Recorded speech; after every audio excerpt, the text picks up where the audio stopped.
po, sir. One press, remove up and down, sir. Madali po siyang makapag-plancha, sir, madam. Hindi po siya nakakasunog. Pwede po sa mga maninipis makakapal na tela, madam, sir. Pwede po sa gown, sa marong, sa salcedo, sir. Sa printed shirt, pwede rin po.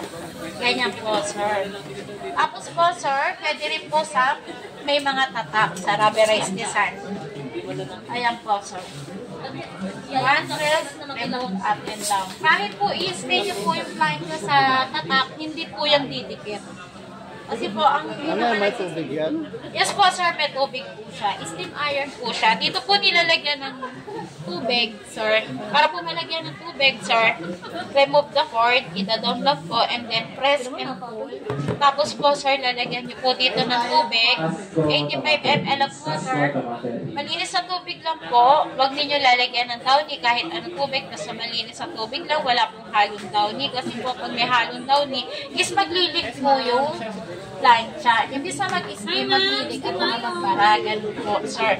Kung gusto nyo naman po na mabango yung pinaplancha nyo, sir, i-direct nyo na lang po i-spray yung downy